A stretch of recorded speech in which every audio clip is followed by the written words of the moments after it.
Cheers, y'all. Well.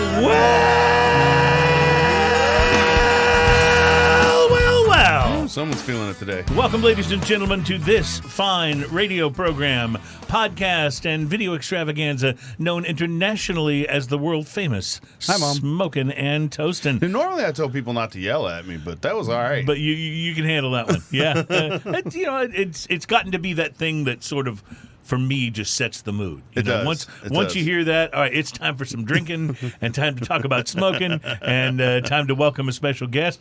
Smoking and Toasting number 227 is here, and welcome to our special guest, Nathan Barkman with Rio Brazos Distilling, who returns to the show. And I'm glad he returned because you mentioned this earlier, and I'll just second it.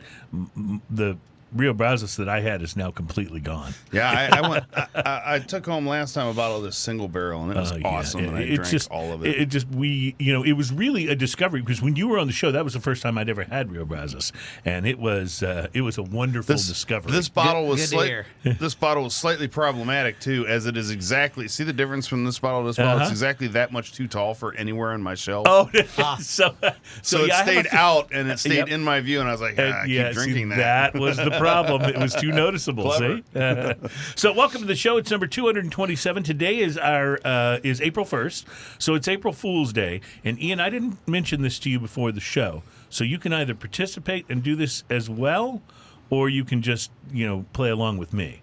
But we're not going to do one of those shows where the whole show is like a prank. Where radio stations used to do that on April Fool's Day. They'd make up some untrue news story or something and freak everybody out, or the DJ would say he was leaving and he'd been there for 20 years and everybody was, oh no, and then at the end of the show it'd be like April Fools. Right. We're not going to do that. However, in tribute to April Fool's Day, yes, I will say one thing today, and I'm not claiming that everything I say is always 100% true, but I will say one thing today that is a complete and total on-purpose made-up lie. You've sat and thought about this. I have. I gave this some thought yesterday. So there'll be one thing that I share today, one sentence, one phrase, one thought that will be just completely untrue on purpose. And then at the end of the show, we'll see if you can guess what it was. We'll reveal. And we'll reveal. I have to guess what it is. Well, you don't have to. Or audience comments. Audience comments, perhaps. Yeah, we'll see. We'll see if anybody can get it right. So if I say, Ian, you're looking great today, and people think I'm full of it, then they might guess that was what. But you do look good today. So if you want to come up with some sort of falsehood or untruth to share, I'll try to guess that. It's totally up to you. We'll see what happens. Okay. And again, I'm not claiming that this never happens, accidentally on the show.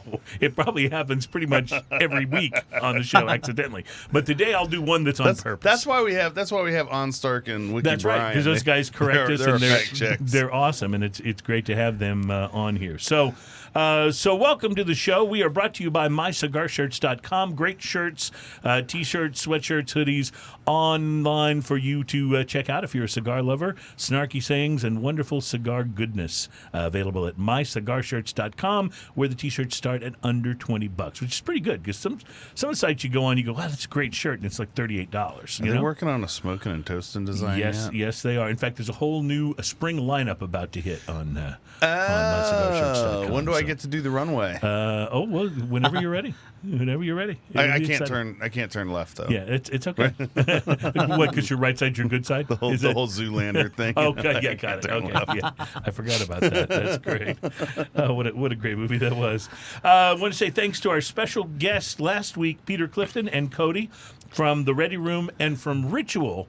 And Peter Clifton totally withheld a huge piece of information from us last week. He's closing Ritual. What? But he's opening it back up as, you're going to love this, a Korean barbecue joint. What? Have you had Korean barbecue? I had it several months ago for the first time. Is this the April Fool's thing? No, I swear, this is not it. I mean, you can guess if you want, but this is not it. No, I just, my wife saw the article in the Chronicle and forwarded it to me yesterday. I was like, I don't believe this. But he is apparently opening it as a Korean barbecue joint. Now, if it's like the other Korean barbecue place that I went to a couple of months ago, which was my first time to do that, it's one where they have this in the middle. It's got, like, the Japanese restaurants where you go and the chef comes over and makes things on the hibachi. Well, it's got a smaller version of that, except you cook your own stuff. They bring you raw food and you lay it out there on the thing, vegetables and meats and stuff. The one I went to was delicious, but I smelled like Korean barbecue for like 3 days. Oh, yeah. couldn't even shower it off. It was crazy. But it was, at least it was a pleasant aroma, right? I'd get in the elevator, people would go, "Oh, that's nice cologne." So, but anyway, that's what he's apparently doing with Ritual. I don't know when the date is to start it, but the Ready Room, of course, which is kind of across the parking lot from Ritual, is going to continue to be their cocktail-forward drinking location. So I need to go back there again. I haven't been there in a while. It's been too long. So it's been an interesting week. I have gathered what I think are going to be some very interesting beers that we will try, along with all of these. And there's so many bottles out here. My mouth is watering. It's beautiful. Right now. It's a beautiful thing, isn't it? Jump in, man. I just realized I didn't bring any glasses. Oh, I've got cups. Yeah, we got cups. If you don't mind, the plastic cup bourbon experience, no. we'll be all good. No, yeah. that's... Yeah. So, no, I've got it. We We're will taking survive care. this. Yes. And as far as beers are concerned, from Abita Brewing in Louisiana, we'll be trying their Mardi Gras Bock. Nice. Which is I haven't interesting. tried that. I love their Turbo Dog. They're not doing Mardi Gras this year, right? In New Orleans? I don't think so, no. I don't think so. I think they're hoping for next year, but yeah. I think this year was... I think that time was past. This year the time has passed, and there were no floats and no parades. But the Mardi Gras Bock is here, and we'll be trying that. From Unknown Beer Company in Bayshore, New York, the Science of Selling. It is a mango milkshake IPA, so that will be something interesting to try. And then from SaltFire Brewing Company, Salt Lake City, Utah, the SaltFire barrel-aged Baltic Porter, which should be... I love porters. And barrel aging doesn't hurt them at all, does Being Baltic-style porters, they're even better. Yeah, very, very good. So interesting tastings, I see. And Nick, did you bring something with you that you did not have last time? Was there something you said was special? Do you want to reveal it now, or are you waiting? No, let's wait till we... Okay, fair enough. Wait till we're tasting? Yeah, I'm okay with that. I'm looking forward to it. There is a new proposal, cigar smokers, that I'm going to tell you about that we have got to get active on immediately with our friends in Cigar Rights of America and the other organizations that help to let me represent guess. us. The government or some agency is trying to stop us from smoking and or tax us outlandishly? It is the latter. There's a massive tobacco tax proposal. Right now it's only a proposal. It's not been voted on. Because the percentage that tobacco is taxed right now can't possibly be enough. Oh, no, they need to raise it by 1,000%. 1,000%. That's... seriously? That's unbelievable. Yeah, it is. Is that so that they can drop it to another 100% and make it sound reasonable? I don't know. I don't know. Unbelievable. But it is. It's amazing. Cigar Aficionado has released their list of 10 smokes to light up for spring. We'll see if we can bounce through that. I also will have some new cigars to watch for, and in drinking news, which is our segment where we love to play love to play a little song, and love to bring you a story that is sometimes about drinking, but is always best enjoyed if you've been drinking. And by the time we get there, we will have been drinking. So today's drinking news teaser headline is, Cletus, is that you? See, that worked. So ever since you've been bringing the ukulele into the show, I think our production value has gone up about 1,000%. Or down. It's hard to tell in this case. I was going to say, which would tell you how poor our production value was to begin with, but 1,000% appears to be our number for the day. So lots of good things to talk about. Oh, and the top 50 list, I love these lists, of the top 50 craft breweries in the United States by volume. In other words, the ones that actually produce and ship the most beer. So we'll see how some of your favorites are doing in terms of volume. Obviously, the ones that are doing highest volume are going to be the ones that are probably doing the best these days in these pandemic times. So we'll look forward to that. Nathan, how has the pandemic impacted you guys from a distilling point of view? Has it, we hear that people are drinking more, but obviously they're not going to the bars. So any place you were getting poured at the bar, if that bar is not open or if they're open at a lesser capacity. The thing about people drinking more is an interesting phenomenon. The actual research that's coming out now showed that in 2020, drinking significantly slowed down. Really? That sure wasn't the case for me. I did my part, by the way, just so I'm clear here. The money spent on alcohol went down. So overall sales of alcohol have gone down. But especially for craft. Right. There are a lot of my fellow craft distilleries that aren't around anymore. Wow. that were here at this time last year. We had heard that this could definitely happen. We heard it for craft breweries and for craft distilleries as well. You had over the course of 2020, you had states like, a bunch of them actually. I don't want to start naming them because it was over a dozen, I think, that started allowing shipping that weren't before. Right. We're allowing direct-to-consumer shipping. Right. The largest state left in the country, and has been for a while, that doesn't allow direct shipping of to consumers of their own products made by their own distilleries is Texas. And that's, if I understand it correctly, it's because of the power of the liquor distributors and their clout with the state legislature and what have you. Is that right? Well, yeah. You said that. Okay. I don't want to put you on the spot and have you say something you don't want to say. Or it could be that they're really just worried about alcohol getting into the hands of minors.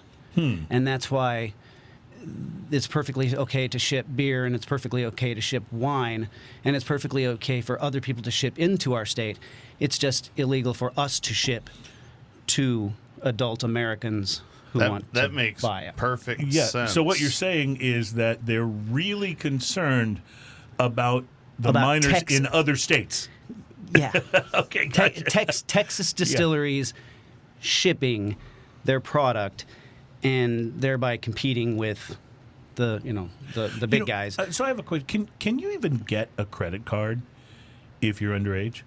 Can you get a credit card at 15, 16 years old? Unless your parents get it for you. I had one at 18, I think. Yeah, because I'm just wondering, wouldn't that eliminate most minors from being able to order there's alcohol 3 online? years there between 18 and 21. Oh, yeah. So. Well, not only that, but there's that stringent thing anytime you go onto a website that has anything to do with alcohol, the very stringent vetting process where it says, Are you 21 or older? And you have to choose one of the two. You can't do that if you're not.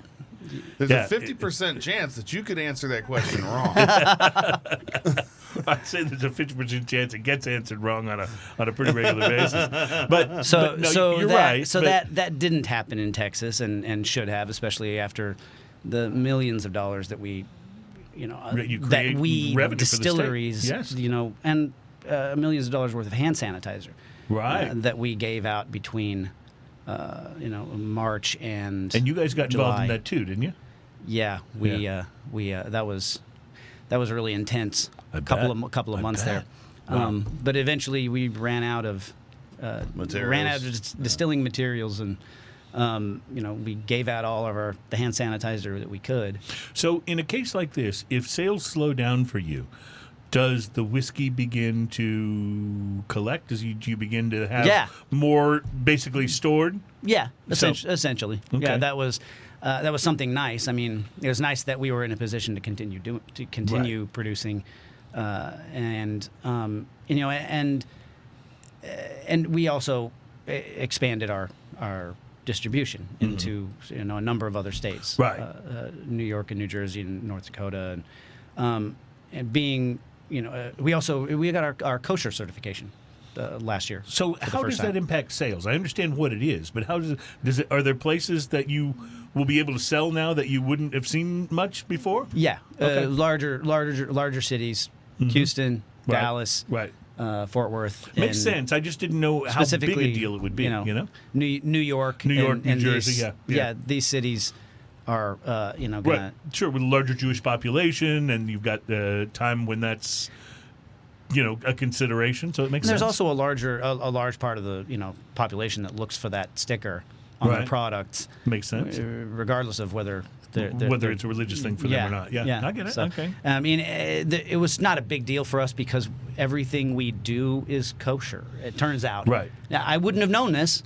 I had no idea.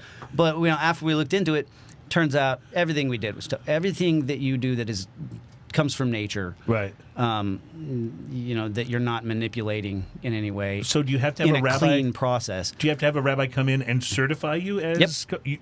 That's really how it works. Oh, yes. Oh, wow. Yeah. That's It was- interesting. Now, if we'd have been a restaurant or a dairy Mm-hmm. or a slaughterhouse if we were a winery, especially if we were a winery, then it would have been a little trickier, quite a bit trickier. But because everything we're doing is just we're boiling corn, Yeah. we're cooling it down, adding yeast, and then we're distilling that. That there's not a whole lot to it, and so it's really not very difficult to get that kosher certified. It's mainly about the cleanliness of your facility. Right. Ian, add kosher certifying for distilleries as a rabbi to the list of things I'm still a little upset with my guidance counselor about. No one ever told us. I never considered becoming a rabbi, but I might have converted and become one if I had known my job could be to go to Rio Brazos and that's literally and check it all out. Besides teaching, I believe he was also a teacher, but Yeah. for the most part, what this guy does is he goes from winery, brewery, restaurant, distillery. Worst life ever. Yeah, I was going to Just, say. Wow. Yeah. All right. Well, little heaven on earth there. That sounds good to me. Well, so that's great that you guys got that. It's awesome, and I'm definitely glad that whatever it was that you had to do to make it through these times. Are you seeing things pick up a little now? Now, and it was magic with the new year. Really? I mean, this. The new year was kind of where people said, "Screw it, I'm done with this." I'm knocking on wood right now. Yeah. You can hear me. Yes. But it's been so far we're back where we were, making apologies for not being able to keep up Well, with the demand. These are the kinds of problems to have, right? Yes, They yeah. absolutely That's are. a better place to be. Good. Well, I can't wait to get started with the tasting. We'll do that in the next segment. Ian, this is as good a time as any, I suppose, for me to ask if you've had the opportunity to smoke something interesting this week. I did. I went by the cigar shop this morning, sit down in the lounge, and was wandering through. And sometimes I like to pick up new stuff. Yeah. Stuff I haven't seen before. And sometimes I like to pick up something that's been around for a long A time. classic, something that's Classic, and just try that. So I grabbed an aging room Quattro original. The original. Now, see, the Quattro got a lot of attention in the past couple of years, but it wasn't the original. It was the new The one with the red blends that label, they've done. yes. Right, and the ones that scored so high in Cigar Yes. Aficionado. So Yeah, and those are great, but I don't know that if I've had the original, I don't remember if I have. So I thought, you know what, I'll try this. So I grabbed the Espressivo size, which is a 5x50, Sumatra wrapper, Dominican binder and filler. The appearance on this, dark chocolate brown box press, smooth. just a great looking cigar too. Smooth, oily wrapper. Yeah, real classy band on it.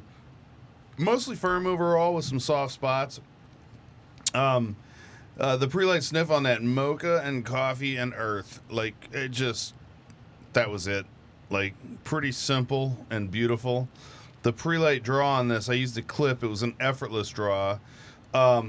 Sweet and earthy with a touch of leather was what I kind of got off the pre-light draw. The initial light, spicy, sweet, pepper, dark chocolate, rich earth, and oak. It was Yum. a pretty rich initial light. A lot of times you get a blast of pepper.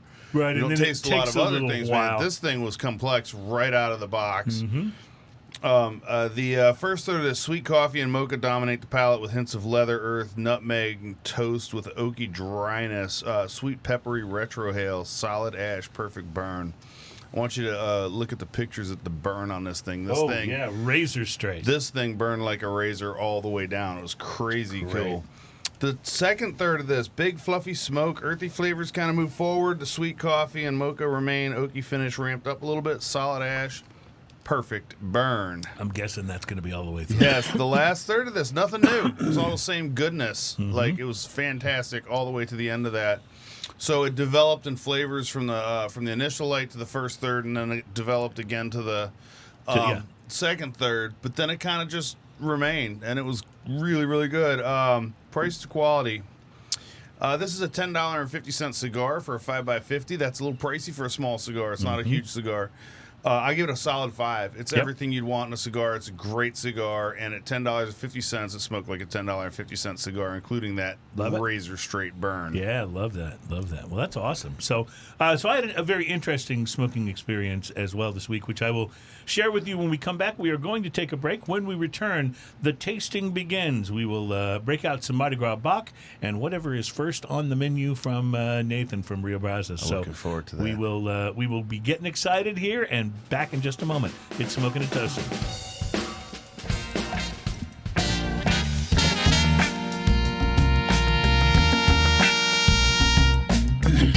Welcome back. It's Smokin' and Toastin'. It's the program that's all about craft beer, fine spirits, and hand-rolled cigars. We are brought to you by MyCigarShirts.com on the web with all kinds of cool stuff for you, the cigar-loving person who wears shirts. And most people do. So check them out. It's MyCigarShirts.com because... Cigars. That whole wearing shirt thing kind of depends on the party you're going to. Yeah, it kind of does. And I understand. And you had a birthday party coming up, so I'll have to check the invite to see if it's shirt optional or not. Optional. Well, we're gonna hang out at Alan's cigar lounge down there in Galveston. Well, he regularly works. He regularly works and waits on customers without a shirt on. So I don't see why, we would be expected to do anything different, right? We'll be hanging out in the Speedo room. Oh no. I will not be hanging out in the Speedo room. I can guarantee you that for sure. So welcome back to the show. I am thrilled that we've got Nathan Barkman from Rio Brazos Distilling on with us, and we'll be getting to some whiskey in a moment.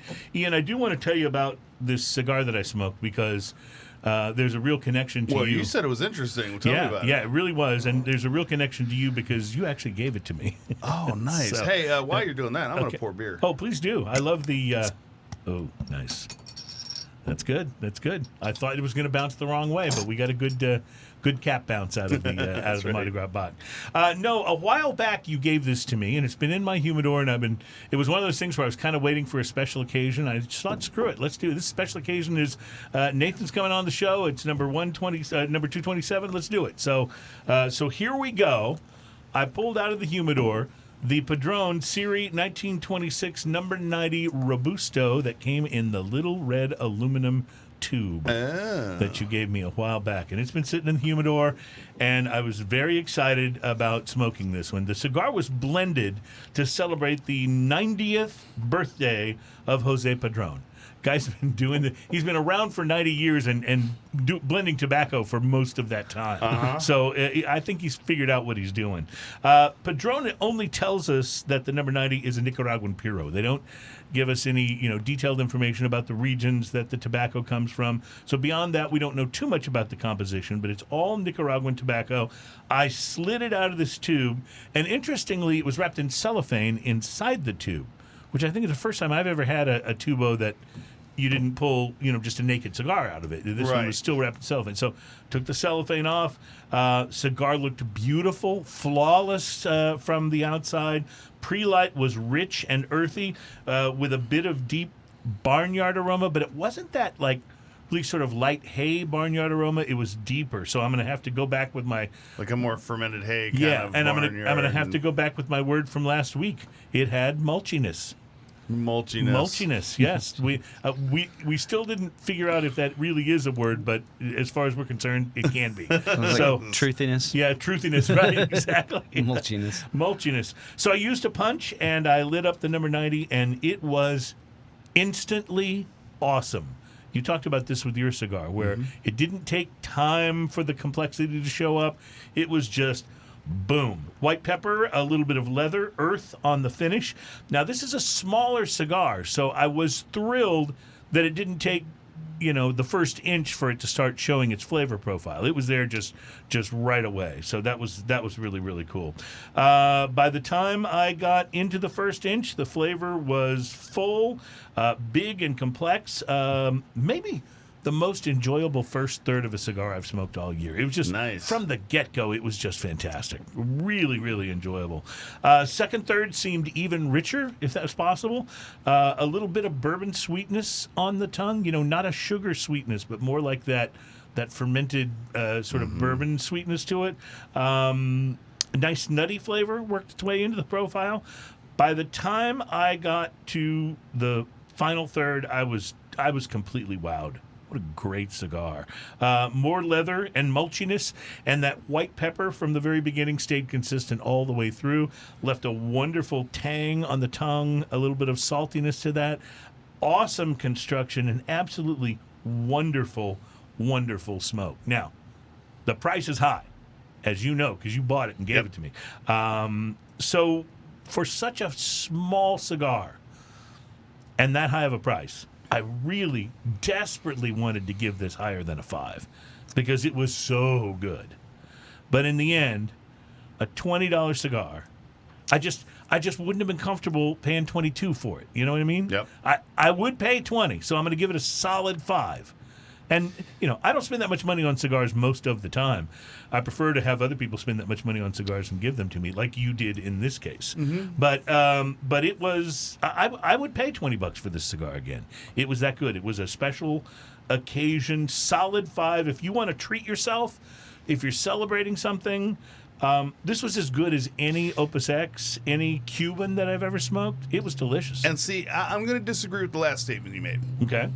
And the reason that wasn't my fake April Fool's statement, by the way. I'm going to say this because when I reviewed this cigar, I actually gave it a 5-.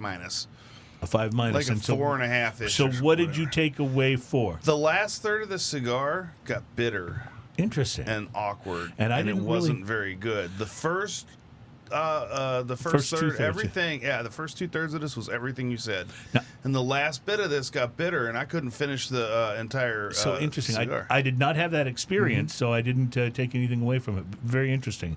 It'd be interesting to look at the reviews of this online and see if anyone else experienced some bitterness in the final third. Right. Yeah, very, very interesting. But yeah, I got very bitter on the final third, and it started off great. It did everything. I was super excited, and then it just really kind of let me down at the end. So 5-, 5- for you, and I'll give it a solid 5. So good stuff. I mean, it would have gotten great reviews at a $12 cigar. Oh boy, you're not kidding. If it had even been like $15, $16, I'd have given it a 6, easy. Easy. I mean, well, the deal is it might actually be a $12 cigar when you put the name Padron on it, and then you put a number after it. That's worth like $8. Right. That's exactly right. It's the Padron tax, I think is what they call that. And Padron makes great cigars, so I'm teasing a bit, but man, they can get pricey pretty quick. Well, because you've poured the beer, we'll go here before the whiskey. Have you tried this yet? I have not. This is the Mardi Gras Bock from the Mardi Gras Bock from Abita. On the nose, I get a kind of a beer sort of a smell. It is. Mm-hmm. I'll give you 2 words for this. Mm-hmm. Hoppy Bock. Yeah. It is hoppy. It is a hoppy Bock. You're right. Now, how does that strike you? Because I don't really like it that much. You're not Mr. Hops, right? It's okay. It's drinkable, but I'm not really a big fan of that. I like my Bock to have a little more of that. Of the maltiness. Malt finish and less of that hoppy. Because this has a bitter, to me, it has a bitter... not a very pleasant aftertaste to it. See, but the aftertaste to me is hops. It's all hops, and I don't. That's not necessarily a negative. But it's not gelling with me the way I want it to. How are you feeling about this? Citrusy. It's very. So I got fruit on the aftertaste, which I guess, you could maybe translate that as bitter. Like, but you're not necessarily expecting fruitiness from a Bock. You're expecting more of that maltiness and the yeast sort of vibe to it. Baking spice type stuff. It does taste like kind of a hybrid between like a Shiner Bock and a fairly light IPA. Yeah, you're right. A Bock should have that cracker or toast. Mm-hmm. Something to pretzel. If you're a, Yeah. if Yeah, you're and an this IPA lover, does though, not, but if you're it's- an IPA lover, though, this might be the Bock for you. Oh yeah. Yeah, I would agree. I'm not jiving with the finish on this. The aftertaste is just not doing it for me. The rest of it I like, but the aftertaste is killing it for me. Well, I will admit I'm kind of digging it. Doesn't say what. Yeah, no, it's a Abita Mardi warm Gras. day Yeah. beer. Yes, for sure. Abita Mardi Gras Bock is brewed with pale Pilsner and caramel malts in German Pearl hops. Oh, German Pearl. I don't know that hop. Our Bock is similar to German Mailbox with its rich malty flavor and full body. Mardi Gras Bock brings the fun of carnival season to you wherever you are. I just don't like the hoppiness. It's too bitter. Interesting. And it's not the fun kind of bitter for me like an ESB or Right. something. Because it's not that bitter. Like, it's not as bitter as an ESB. No, It's but it's a not the different- right kind of bitter either. All right, I'll give you that. It's not my favorite, but I kind of like the experimentation, I guess, is what I would say. I like a They've lot done of something things from different. Abita. Their Turbo Yeah. Dog is hard to beat. That's a great. I'm great not a beer. big fan of the Purple Haze, though. No, Purple Haze is a little weird for That me. doesn't a little quite do it sweet. for me. Yeah, Wasn't it sweet? A little bit, Yeah. yes. A little bit of sweetness. It reminds me of, the first, for a while, I wouldn't drink fruited beers because the first ones I tried were like those lambics and stuff, and they were just like, Oh, see, I like a Very lambic, sweet. but I don't Well- like the cherry wheat from Sam Adams. that was the one I tried, I think. Because Yeah. that's the wrong kind of That's the sweet. sort of- Yeah. With you on that. Although they do make some great beers. That's But not then one of my favorites. Raspberry AF came out. Oh, see, that's awesome. That is pretty awesome. Yeah. Bring me some. Oh, are they still making that? We're Yeah, gonna yeah. have. I still see it on a cat. We're going to have a guest from St. Arnold on in a few weeks. Aaron from St. Arnold, who Nice. has not been on the show before, will be joining us in a couple of weeks, and so we'll have to ask him. Is that a year round? Do you do it as a seasonal? They've put out so many new beers. St. Arnold has in the last year. They have. That's kind of interesting to see. Are they shifting to a sort of a make a beer for a while and then do something else approach, or are they keeping flagship flavors? So, be interesting to see. By the way, And what are we going to follow that one up with? well, I think we should follow it with whichever the first whiskey is that Nathan thinks we should take. I did want to mention that we were talking about hand sanitizer earlier.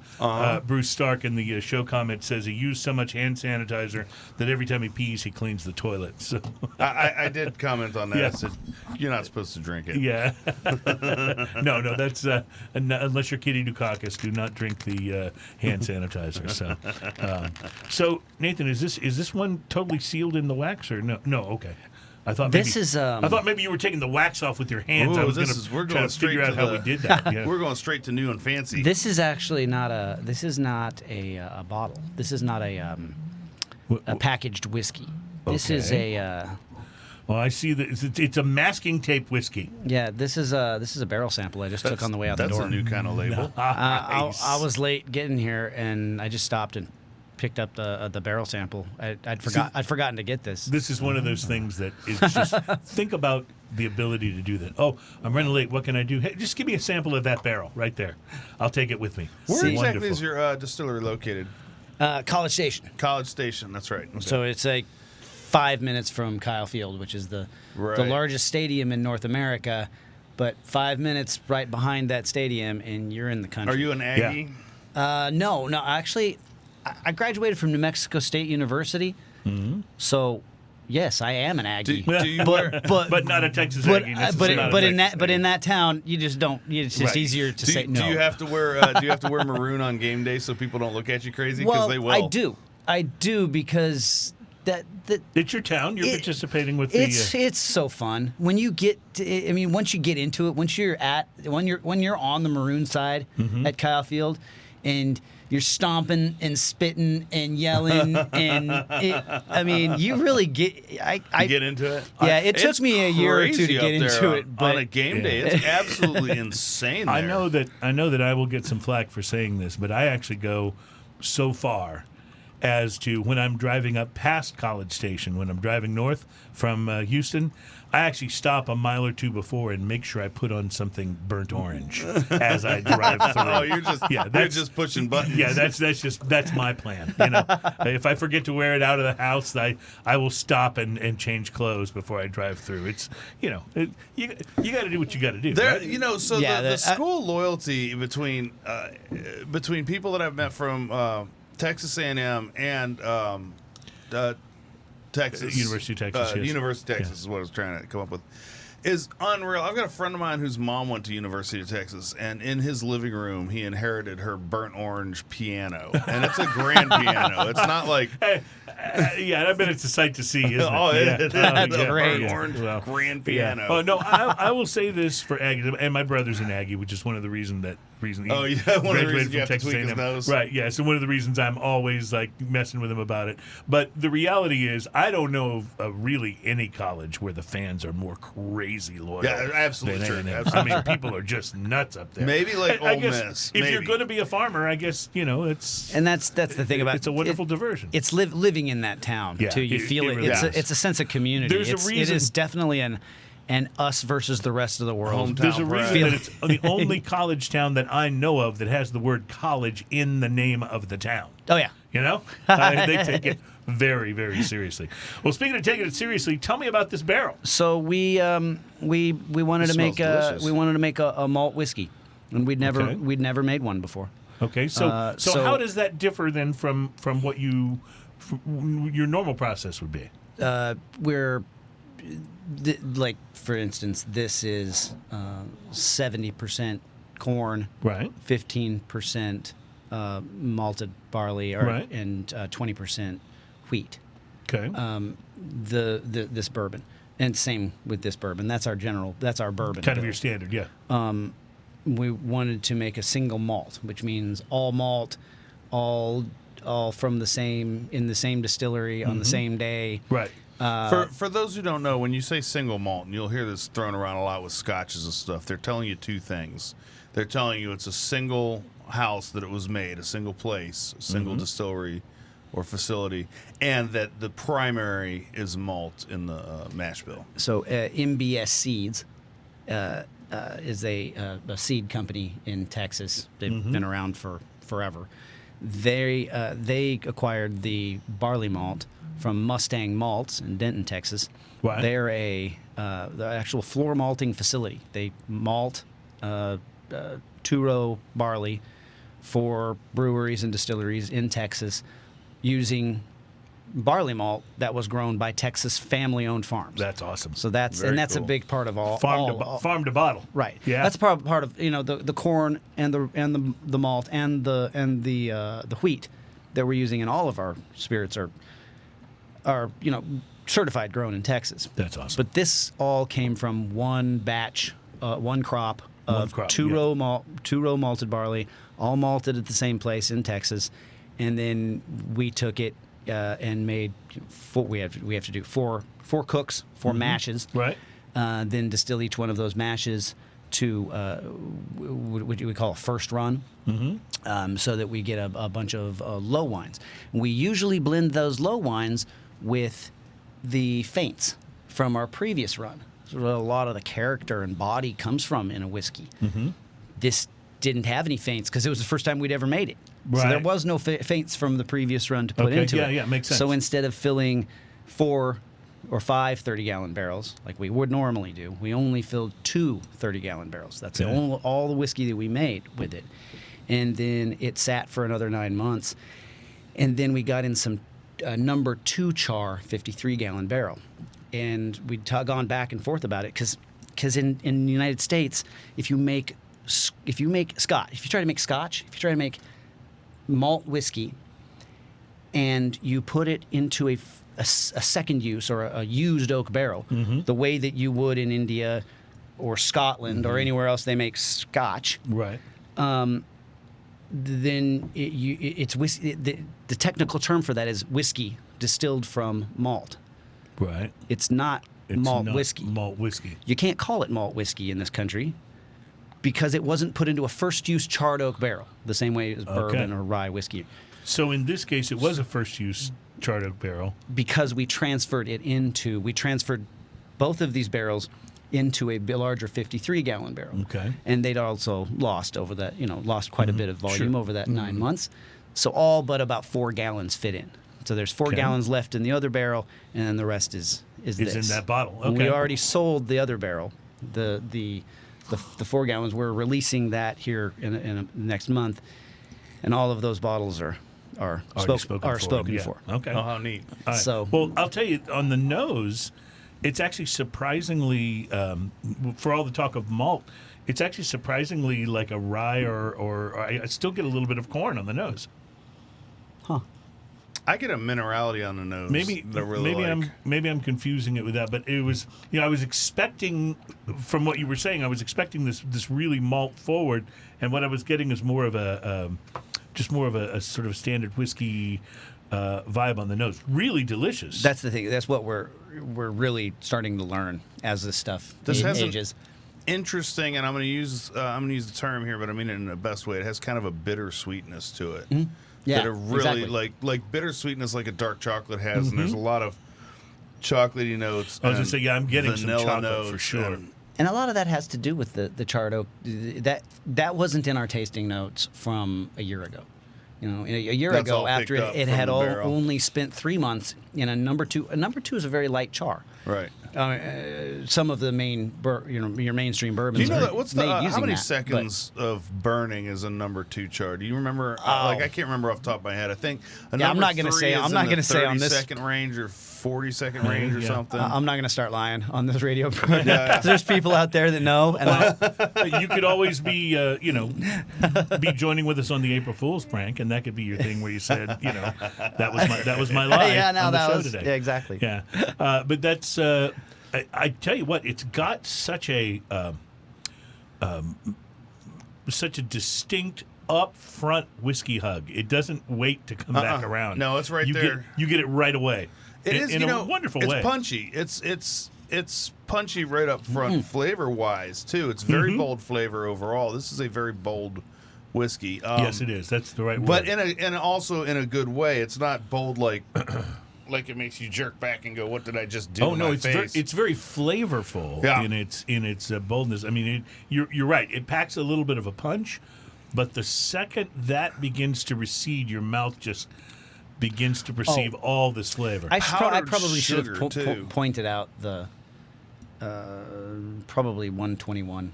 Okay. 120 yeah, pretty big. proof. Yeah, so this is not something people would be able to find. Because the bottles are all spoken for out of that barrel, right? Right. So we just got a little of the extra. We're going to release this barrel. Will be released probably near the end of the year. Are these the kinds of barrels that? So this has still got some development to go. Yeah, because 2 years. I mean, it's 2.5 years in oak, but you're not allowed to refer to the time in oak. You're in the age statement. Only allowed to refer to the original. The time in the new charred oak barrel. Makes sense. So we can put something on there like double wood, double oak, that kind of thing, but we can't actually tell people how long you can't add it's that spent time into it in the barrels, because that would be deceptive to tell people well, the truth about what happened. Are these the type of projects that you do that someone like a Specs or a Houston Bourbon Society will say, we want the exclusive to that barrel? Yes. And they'll do it on a special label of your product that will be on the shelf, right? Yes, and that's what we're finding more and more, especially this last year. And people seem to be really into that. Like, that's become a real fast-growing trend. This game is well, a big part of why we've been doing well. There's a large number of people, I think, in the whiskey community and in the beer community, in craft spirits and drinks in the community. I think there's a lot to be said about people liking diversity of flavor. Agreed. Where you don't get in the general public, because the general public's going to say, I'm a Miller Lite drinker, and that's what I drink every time. Or I drink Jack Daniels. Every time I like go to the store. consistent taste. Or right. Jack Daniels or Crown Royal or whatever it is. No, you're right. I don't want this to taste like Whistle Pig. So if I want Whistle Pig, I'll buy Whistle Pig. Well, but I think that the reason like some of these single barrels are becoming so popular is because when you have this single barrel, when that run is done, that's the end of that Well, barrel. Your next also- one's going to be a different single barrel. It's also a fun part of the adventure. You got friends over. You're like, let me break out something a little special. This is not, something that you're going to be able to go and buy because it was a limited release and check it out. And it's part of the, one of the wonderful things about how drinking has evolved in the craft era is it's become very much about the shared experience. So many of the bottles that we have, like this Baltic Porter we're going to have later. This is the type of thing that I think you would not just open at home and drink by yourself necessarily. Right. It's the type of thing you wait till you got a friend over and you're going to share it and talk about it. And I think it's the same for these really special barrels. And what's happening more and more is people are asking more questions. I mean, you said that I could just pick out whichever one of your barrels within a certain range for that price that I wanted. Well, how about if you just make one for me and start aging it? For that price, would that be a competitive price? And the answer is yes. We can do that for a competitive price. But if you're going to go ahead and do that, then why not just tell me how you want to make it? How you want me to make it? Right. If you want what do you want us to be aiming for? If you want a wheated bourbon.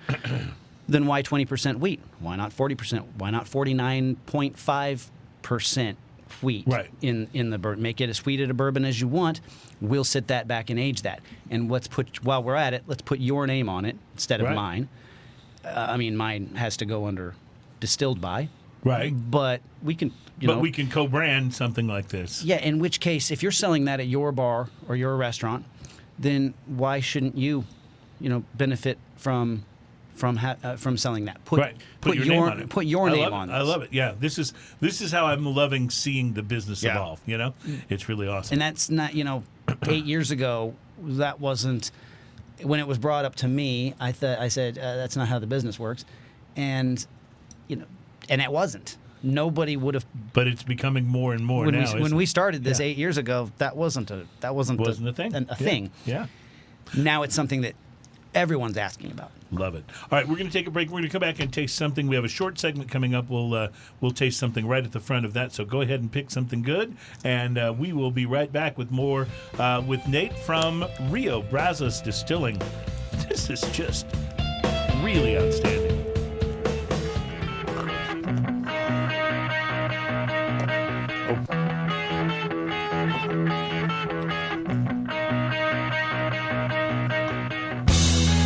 Welcome back. It's Smokin' and Toastin'. It's show number 227, and we are brought to you by MyCigarShirts.com. Available on the web, MyCigarShirts.com, because... Cigars. Yes, thank you very much. Do you have any of that Abita Bock left? I don't. Is there any left in the bottle? Yeah. Pour me just a little. Does it do something interesting with this whiskey? I would say interesting is the word. Okay.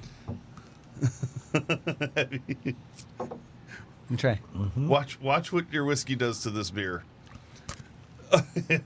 Whoa! It basically skunks the beer. Yeah, it's so. Not something you really want to do. Ooh! Wow! Yeah. That's one of the harshest clashes I think we've had. Why does it do that? It's surprising That's because it's a Bock. Well, all you're tasting is the hop and that hop bitter. It's kind of weirdness. knocking out the malt, and you're getting everything else. I think in the beer. And it whiskey's so doesn't work malty the that malt. you're not tasting any malts in there. It's like having a candy bar and then trying to drink a Dr. Pepper. Yeah. It's just going to taste like soda water. I had to go back to the beer to flesh that out. I'm sorry, back to the whiskey. Yeah. To flesh that out. That was. So while Nathan is pouring the next one, I want to mention that the Premium Cigar Association, the PCA, has sent out the following alert. Senator Durbin from Illinois has reintroduced a massive is the only word that describes this, unless you want to go with gargantuan, tobacco tax increase as part of a bill that is otherwise intended to address maternal mortality. Buried inside S411, which is the name of the bill, the Mothers and Offspring Mortality and Morbidity Awareness Act, are changes to the tax code that would treat the entire tobacco industry as cigarettes.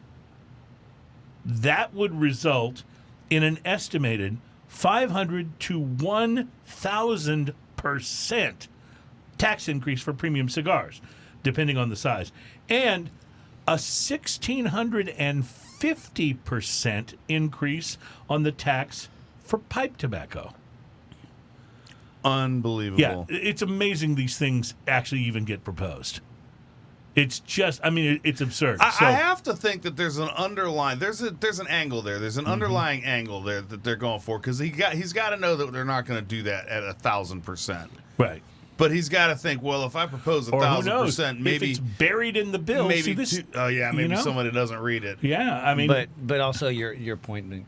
They got to go. They got to have somewhere to go with these. You got to ask for 1,000% to get your 100% sounds reasonable. Yeah, exactly. I think that's going to be where it goes. And the truth is, it's already unreasonable. Can you imagine what 1,000% tax does? Let's take $1. Let's say you buy, what's the $1 cigar? Backwoods cigar. Yeah. Right? For $1. What does that raise the price to? 1,000%, right? Yes. That is now a $10 cigar, right? Holy cow. For a backwoods? For a backwoods, yeah. No, that's ridiculous. So, listen, it's ridiculous. This is one of those That's to cartoonish. Go to the PCA website, read this story. There is a link there you can click on to sign the petition and have your voice heard.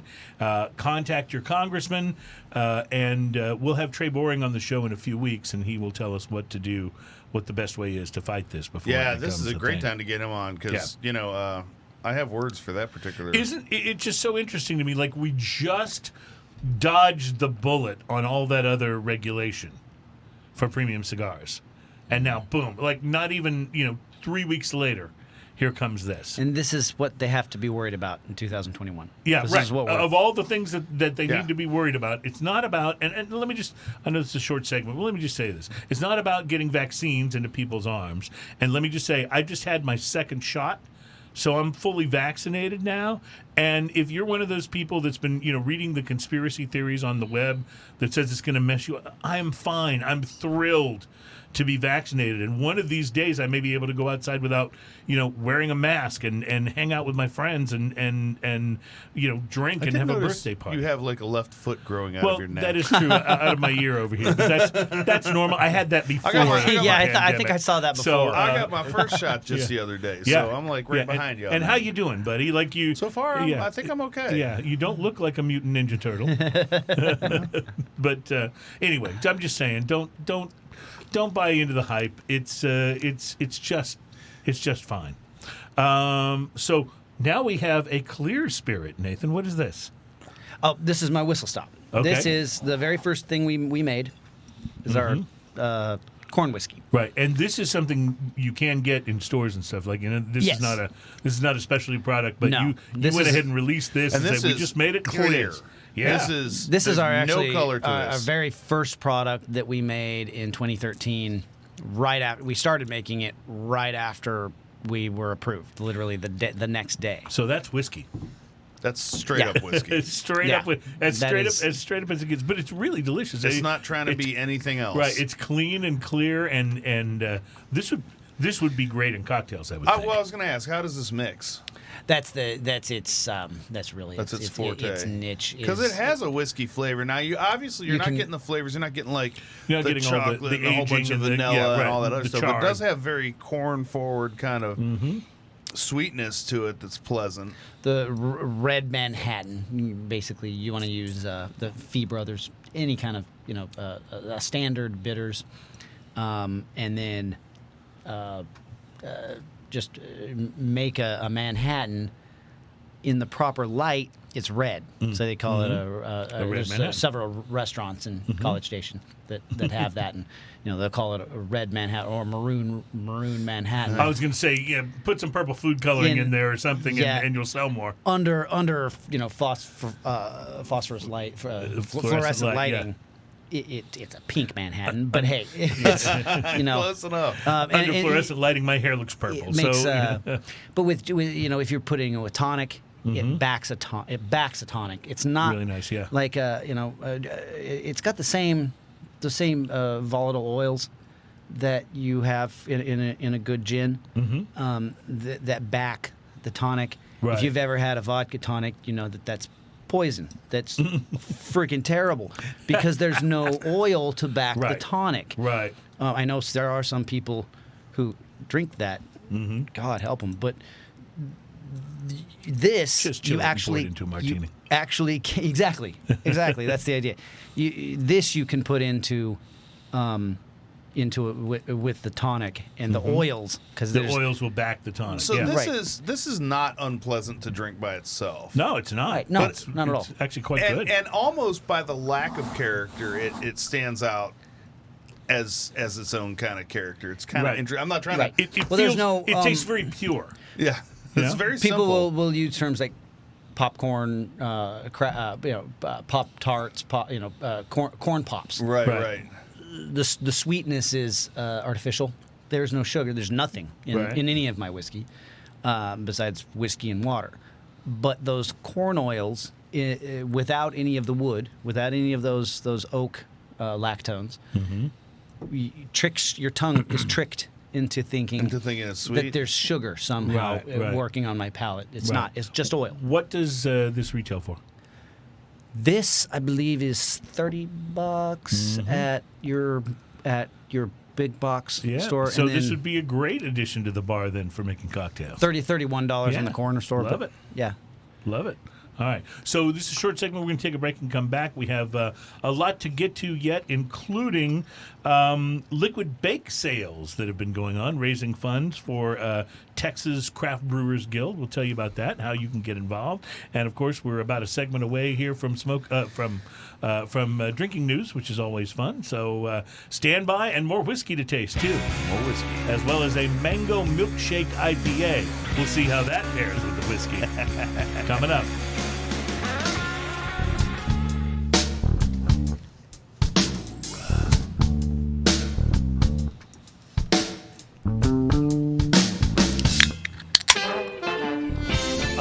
Nice.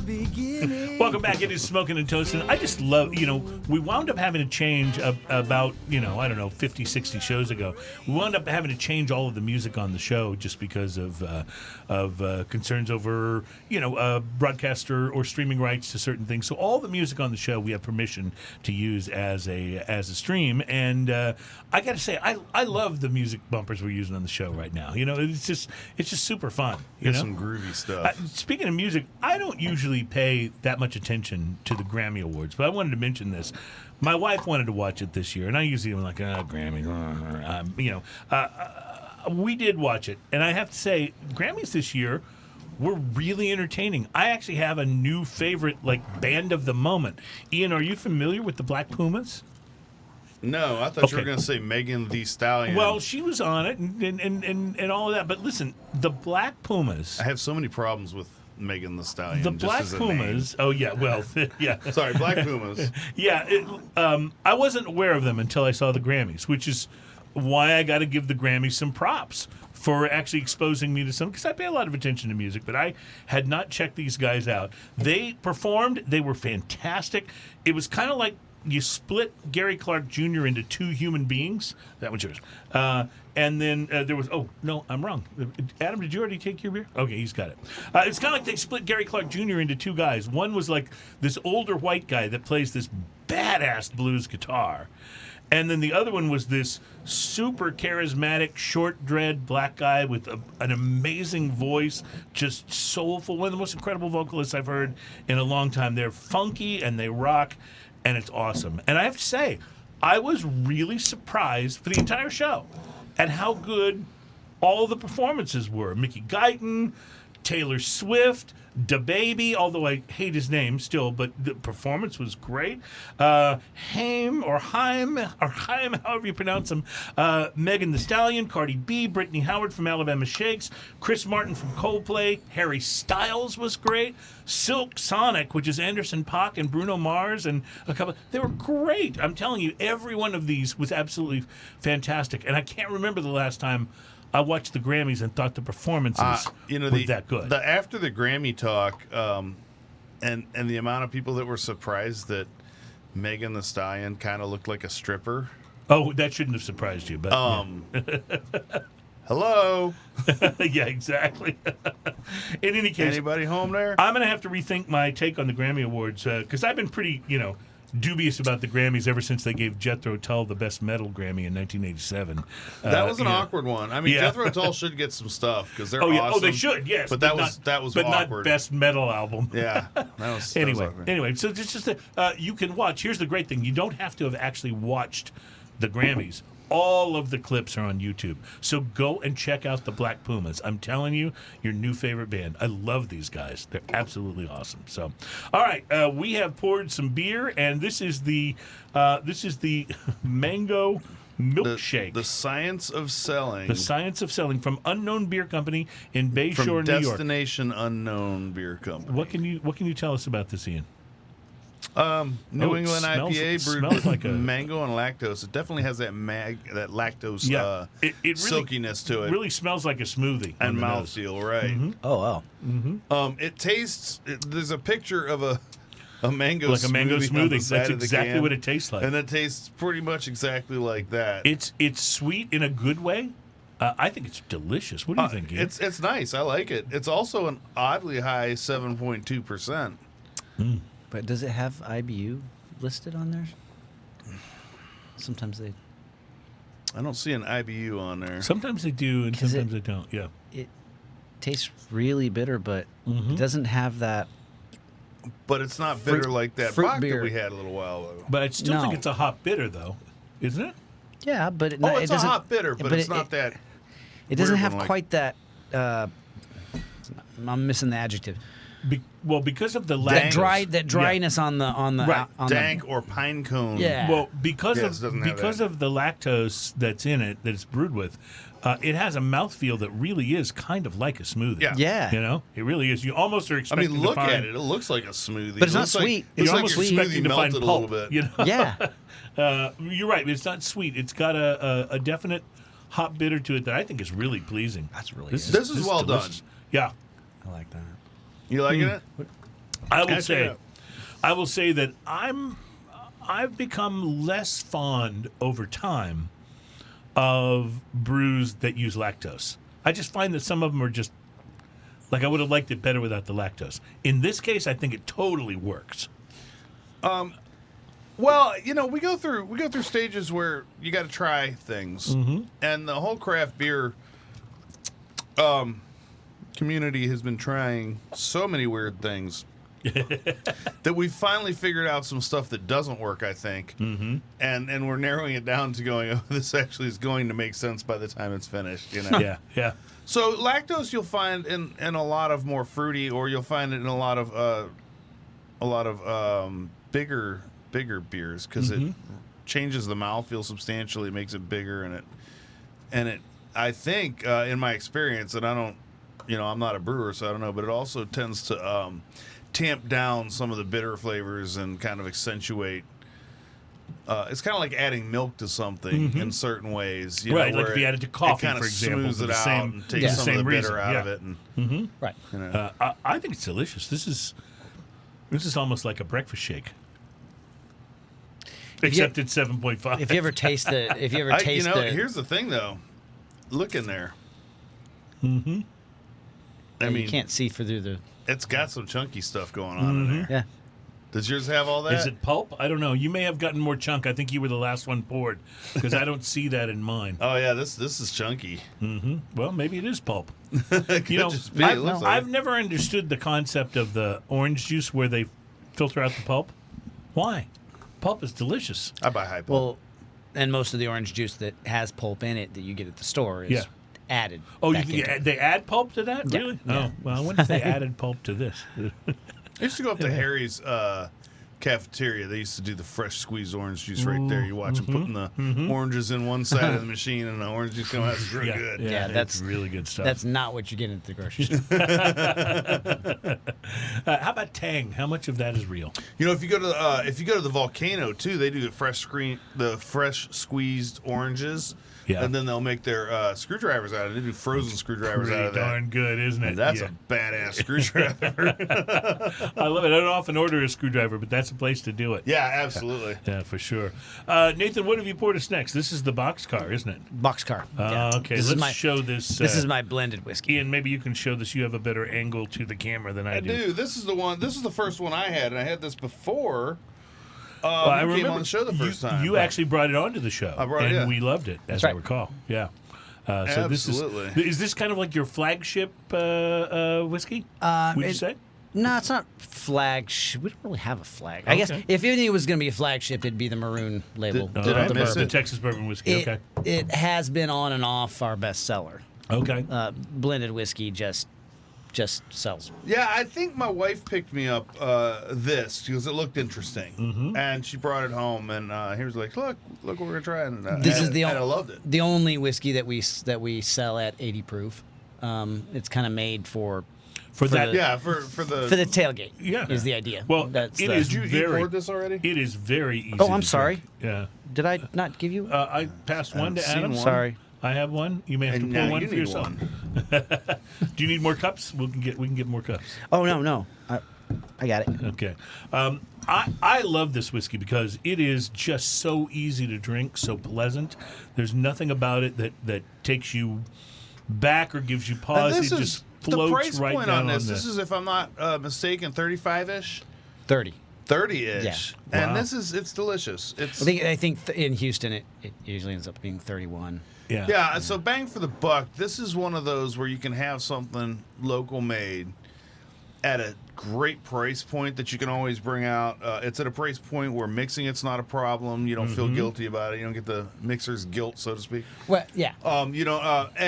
And you can show it off a little bit. Like, this is one I love finding great whiskeys at great prices. Yes. Like, that to me is a lot easier or a lot harder to do than going and spending $80 on finding a great whiskey. Because $80 should buy you a good whiskey. You really should buy you a great whiskey. The bad whiskey should be an exception. But at $30, get something of this quality, I think is showing off. And that's. I mean, when you're testing blends, when you're going back and forth trying to develop a product like this, even a 5-person tasting panel can get kind of lost.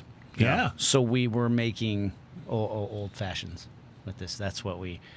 Nice. We had an old fashioned with every different type of blend, every percentage, every type of grain neutral spirit that we found, every type of any combination of blend that we anything we changed, we went back and used the exact same recipe to make the exact same old fashioned. Nice. And then how does that old fashioned make you feel?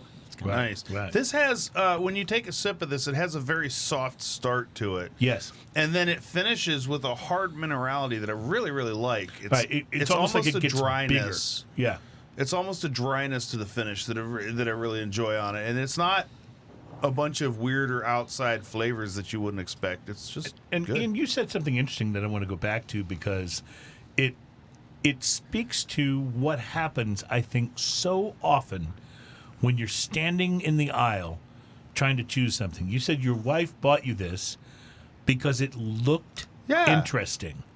And so kudos to you for creating, a whiskey in the package that looks interesting. Because your wife didn't know what it tasted like. Uh-oh. She knows you like whiskey. She's looking at this going, oh, this looks interesting.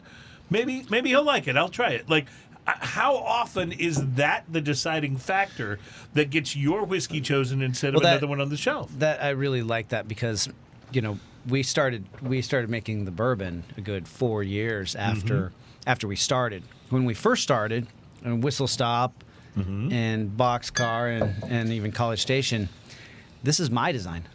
Oh, nice. I didn't pay anybody for that. I sat down on Photoshop, and my previous life I was a newspaper editor. Okay. So I had to have basic you at least Photoshop had skills. Some basic sense of design, too. Yeah. So I sat down and I drew this. Let me just give this disclaimer. Not everyone should design their own labels. No. And what mistake a lot of people make is they make things busy. Oh, totally. That's and a this label. Is not busy. If you saw that 10 feet away, you know what it is. Rio Brazos? It's not a problem recognizing the label. Absolutely. Much like Jack Daniels has their very signature label. You can see that. Right. And you don't know have what to be that able is. to read it. Right. You can see it. Well, that has that same kind of thing. You know what that is when you see it? You're way back in the crowd and you see Michael Anthony playing bass with Van Halen with a bottle of it in his hand. You know it's Jack Daniels because you can see that that logo. And this right? has that same kind of recognizable. It's not a busy label. It's interesting up close. You do have some detail to it, but when you pull it way back, it's real easy to see what it is. And if you've seen the label before, then you know. But on the far end of that scale, I did not design this. I had a professional do this specifically for the other reason. This doesn't want to be. I don't care if you notice this on the shelf. Right. It's you're going for a different thing. You went to the store to get this, and if you didn't, then I don't care about you.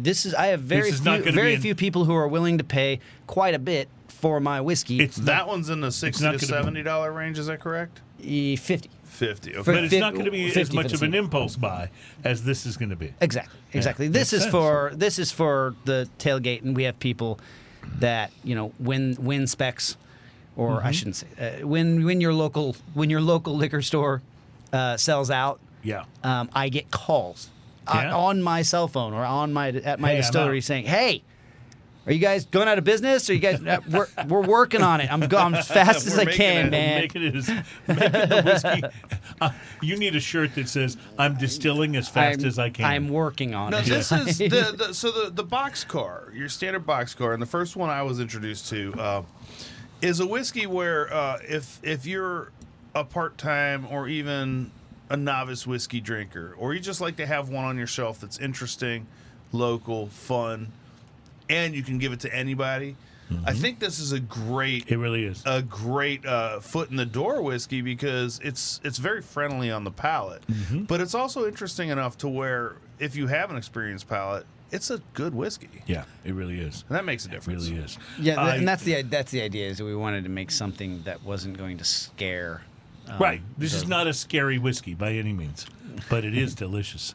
Right. Ian, let me run through this list. These are the 50 largest craft breweries in the United States. You're going to have to talk fast. That's by a long volume. list. Here we go. Starting at number 50, New Holland Brewing. And remember, this is about the quantity of beer that they release. New Holland, awesome. New Holland, great. Montauk Brewing out of New York at 49. Creature Comforts at 48. Left Hand Brewing at 47. I'm surprised that one's not higher. They make a fabulous milk stout, don't they? Oh, and wonderful. on nitro. Shipyard Brewing Company out of Portland, Maine is at 46. They make probably the best pumpkin beer ever. Yeah, it's so good. Shipyard Brewing at 46. Fremont Brewing from Washington at 45. Two Roads at 44. Toppling Goliath at 43. We've had a number of their great beers on the show. At number 42, big ups, our boy St. Arnold from Houston, Texas. Actually, the only Texas brewery in this top 50. Nice. I'd be interested to see what the difference between the St. Arnold's distribution and some of the others' distribution is. Because I don't think St. Arnold's has, they have Texas, but I don't see it outside of Texas. Well, they are huge in Texas. They're huge in Texas. I'm sure they're distributed elsewhere, but the truth is you don't really need much more in Texas. Yeah. Brewdog is at 41. Modern Times at 40. At 39 is Revolution Brewing out of Illinois. Lost Coast at 38. Rogue Ales at 37. Love their dead guy ale. I am not familiar with 36, but I want to try them just based on their name. Surly Brewing Company out of Minnesota. Doesn't that sound great? I'm already curious. Flying Dog at 35. 21st Amendment at 34. And then it's Ninkasi Brewing. Narragansett Brewing out of Rhode Island. Long Trail Brewing out of Vermont at 31. Kings and Convicts Brewing Ballast Point, Wisconsin and California. Allagash at 29. Georgetown Brewing. Gordon Biersch Brewing. Oh, yeah. So because they have so many of those restaurants, the volume that they crank out, just what they sell. And I wonder, does Gordon Biersch have their own brewery, or are they subcontracting out? I don't know. I think they brew on location at all of their at all their shops. So and I've been there before. They have good food and really decent beer. Well, I don't know if they brew, but BJ's subcontracts out. Yeah, and their beers are pretty good. But it's basically I think it's a similar deal. Alaskan Brewing is at 26. Rheingeist Brewing at 25, and then up from 25 to the top, Three Floyds, August Shell, Great Lakes Brewing, Summit Brewing, Trogs, Abita Brewing. Trogs makes the Troganator. It's actually, I think Trogs, but it's Troganator. Trogs, yeah. So good. I'm never good with these. It's Troegs, right? Yeah, Troegs, which is kind of like a troll or an elf name. So that's why I their mispronounced Troganator is a Doppelbock, and it's so good. Abita at 19, Minhas Craft Brewery at 18, Odell at 17. Let me tell you, shilling. I have been loving the Odell Wolf Picker, which is their experimental IPA. Yeah. We've had it on the show before, but I've been drinking a lot of that lately. Stevens Point at 16. At 15, my buddies from Boston, Massachusetts, Harpoon Brewery. Glad to see them doing so well on this list. Brooklyn Brewery at 14. Matt Brewing, New Glarus Brewing, Sweetwater Brewing is at 11. Deschutes at 10. And here's the rest of the top 10. Stone Brewing. Artisanal Brewing Ventures, which is in Pennsylvania and New York. Don't know that one. Bell's Brewery. So good. Canarchy, which is Colorado, Florida, Utah, Michigan, California, and Texas. So it's a cooperative, I think. Gambrinus, which is out of California and Texas. So they do Corona, but they also do some other things. Duvel at 4. And then the top 3, Sierra Nevada, Boston Beer Company, and DG Yangling and Son Incorporated out of Pennsylvania. Well, Yangling's got the distribution. Yeah, because they have like everywhere in the world except for Texas. Yeah. And they're about to be Texas. About to be Texas, so it's really exciting. Yeah. All right, so let's take a break. We're going to come back in our next segment. It's time for you to pick up the ukulele, my friend, because it's time for Drinking News. Do you want to give us a little prelude? Drinking news, we're gonna make time for drinking news. And it's coming up next, plus more from Rio Brazos Whiskey on Smoking and Toasting.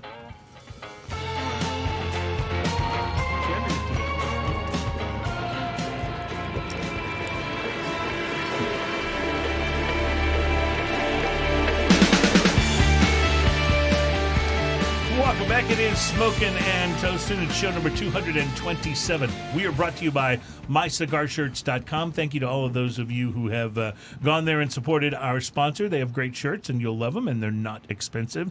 MyCigarShirts.com. Great shirts for cigar lovers on the web. MyCigarShirts.com, because Cigars, yes. By the way, just a quick check of the show conversation on Facebook. Bruce Stark and Brian Coltrane, Wiki Brian, have checked in for us. Brian tells us that Raspberry AF is year-round, which is good to know.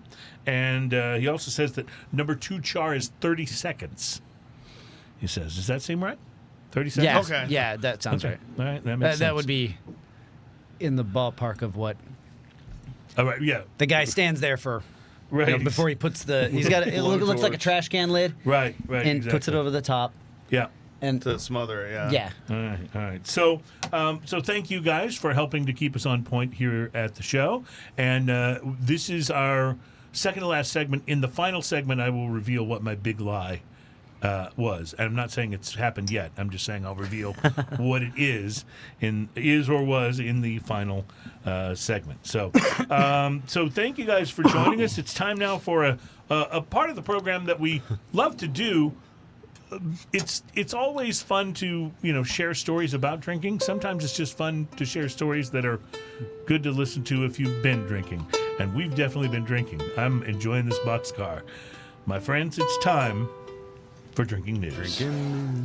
Drinking news. Now it's time for drinking news. So grab a cup while we gather round. Saddle up while we drink 'em down. I got a story and I swear it's true. So now it's time for drinking news. Drinking news. Now it's time for drinking news. Keep going. A Florida man with one arm said he had a gator for a pet. When I asked about his absent arm, he said, I had to take my gator to the vet. Drinking news, drinking news. Now it's time for drinking news. Cheers, y'all.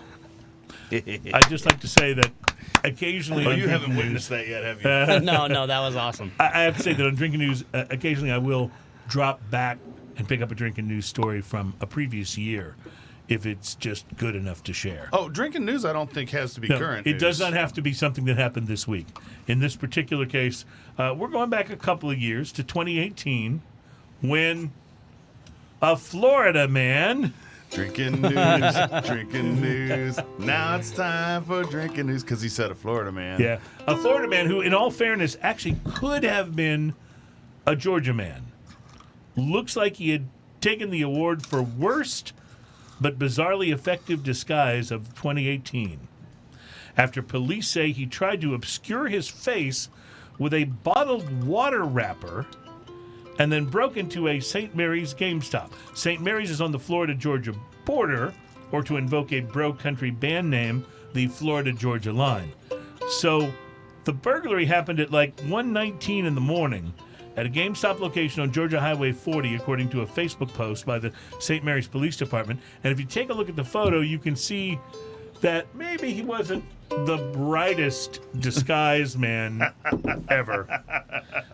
Surveillance video shows him wearing a black T-shirt and khaki pants, in addition to his ingenious disguise. Shows him jogging around a store display before he disappears from brilliant. view. Here's the thing. As lame as the disguise clearly was, turns out maybe this Florida man was smarter than we think, because he is apparently still at large somewhere like 3 years later. Probably playing Call of Duty somewhere and maybe wearing his Invisalign face mask. And there, my friends, is your drinking news. And you know what he's done to himself? Yeah? He can't go around wearing a water, what's it called, thing on his face, or he'll be recognized. Right. So he can never put that mask on again. All it was the plastic wrap from a 12-pack of water bottles. Pack of water. Yeah, he can't ever go around. He can't do that at a party. Right. If People he shows up with that, you're the guy from the burglary. Drinking news, drinking news. That was time for drinking news. Cheers, y'all. I was passing them around. Yes, we will do the pass around. Thank you very much. So it's always fun getting together with you guys from Rio Brazos Distilling. I'm so thrilled at how great. I mean, how long has the distillery been open? When did you open? So as of January, that was 8 years. 8 years, okay. So this is our ninth year you've working. really kind of carved out a place for yourself, I think, and really released some exceptional stuff. Now, this one, Ian just held this one up. This is the one you're saying you're not designing this label to stand out. This is one people are going in looking He also for. did not design this bottle to sit on my whiskey shelf because it's a hair too tall. Because it's a hair too tall, yeah. So tell us about this one. So this is our single barrel Texas bourbon. Mm-hmm. This one was purchased for Specs. Okay. So this is stolen from. This was actually owed to Specs. Should have probably not brought that on the radio and started stolen from their allocation. I got it. Now it says here on the label very specifically that according to the Surgeon General, women should not drink. Yeah. Sorry, that's a running joke we've had. As opposed to all the other. Yeah. So I'll just say, we're very fond of Specs here. So this is one that if you want it, you need to go to a Specs because You have to go, right. They've got an exclusive on this. Same right? Same thing with there are. Well, I don't want to start name. I really shouldn't be name dropping. Yes. There's a number of different stores across Texas, New York, and one in New Jersey. That have their own Right. single barrel bourbons that they purchased, from directly us. from you. They chose in the case of New York, I actually mailed these samples to them, and I'll be happy to mail you a sample, and you can choose from a selection of whichever barrels that you're interested in. Right. And then that becomes your barrel. That's so cool. So you put your name on that, and that that's part of the. Just to bring it down to Barney style level here, when people say single barrel, they're literally talking about one barrel that the whiskey has aged in, and that is all that was bottled in that single barrel selection. So yes. What companies a lot of times do is they come taste a bunch of different barrels, and then they find one that they like because every one of them is going to be slightly different no matter what you do, right? Right. And they find one that that fits their taste, and then that barrel is then purchased and set aside. And how much? Well, of course, obviously it depends on the style of barrel you're using. But what's the average out of a single barrel? What's the average amount of bottles you get out of a single barrel? At barrel proof, it's gonna be 120 to 100 and so these are something. That's why there's such limited runs. And in most cases, you're going to keep it at barrel proof, right? Unless you, the customer, wants it at whatever proof above 80 proof. Take it down, right? Yeah. But in 2000, I mean, it's the trend right now. Barrel proof is in style. Right. So we've not had a single person ever say this is not a problem for you. Is what you're saying. Not at all. Right. Well, I mean, it's a more educated. This is the way that whiskey would have been made for 100. The barreled and bond thing, at a certain time in our country's history, was actually a newfangled idea. That you get to put BIB on your label if it meets all these other criteria, and you dilute it down to 100 proof. A lot of people at the time said, why would I want to dilute it down to 100 proof? Yeah. I can put water in my own friggin' whiskey. It's That's what. Okay, so an amazing thing is I meet so many people like, nah, I'm not really into barrel proof. It's too strong, and I am just blown away by. Do you not have access to water? Just put water in it. Well, then that changes it. Well, but that's what they would do. It does. That's why you have 80 proof whiskey. It's kind of like that dishwashing soap that's like 4 times or whatever. It takes you a lot longer to use that than it does the single proof dishwashing soap, right? Yeah, and I'm amazed by the conflicting. What's the word I'm looking for? There's a term psychologically for that. Where willful brain deadness. I don't know. I know what you're talking. You know what I'm talking about. It's but anyway, you're willfully misleading yourself at that point. You're stuck. If you don't like something that's like this bottle, which I dearly love, is 59.9%. Yeah. And you want it to be 40%. There are a couple ways you can achieve this. One is to run it under some water for about, a couple seconds. The second way is to add a piece of ice and wait. Yes. Both of those things will achieve your goals, and depending both those on things how patient you want to be. They're awesome things to do. Very few people. I mean, consistency is a huge factor in marketing and product, especially when people don't know what it is they're drinking. Most people, even people that are generally educated, don't have any idea about distilled spirits. They don't know what it is they're drinking. It's not so their bag, consistency is something that's very valuable and has been for over a century now. But are you finding though that that's changing? That there are more and especially more people who are seeking out the distiller of the whiskey, coming to his distillery and asking him questions. Yeah, that want to know what's in there. When people come to my house and they'd like to try whiskey, because I have whiskeys on the shelf, and it's a pretty obvious part of my dining room right there. So it's not like it's hidden. There's a few bottles. But when they, because almost everybody comes over and they're curious. They're like, what should I try? Well, let's sort out what flavors you like. And once we kind of get a profile, I'm not going to give them Lafrague or Ardbeg right off the bat, right?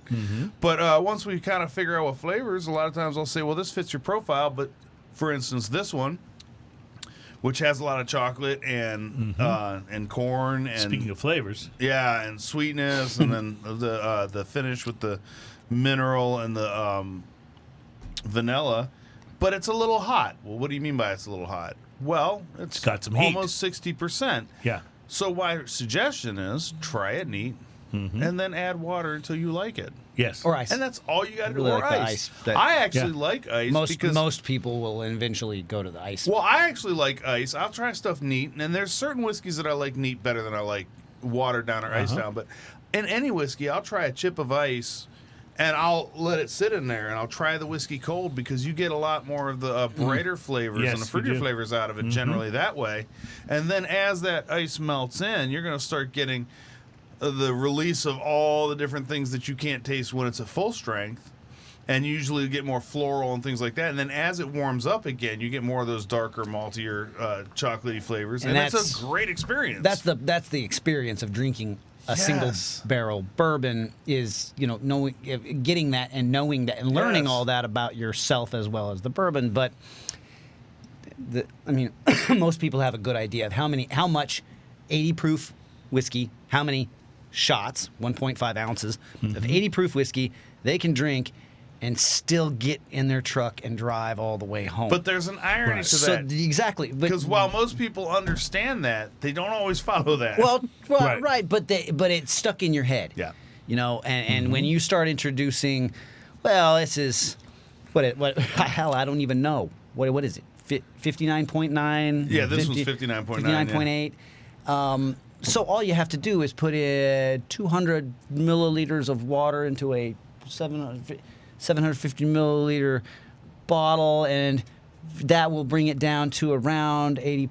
Most people are not carrying around a hydrometer. I do want to point out that most people in that situation are also not sipping their whiskey. Probably not. You're probably throwing it back. You're mixing it. Well, a lot of people you're throwing just it back do to a shots. shot. Or throwing it and back. I will tell you, this will be a very shocking whiskey to do that with at 60%. Dude, yeah, that'll take some hair off your tongue.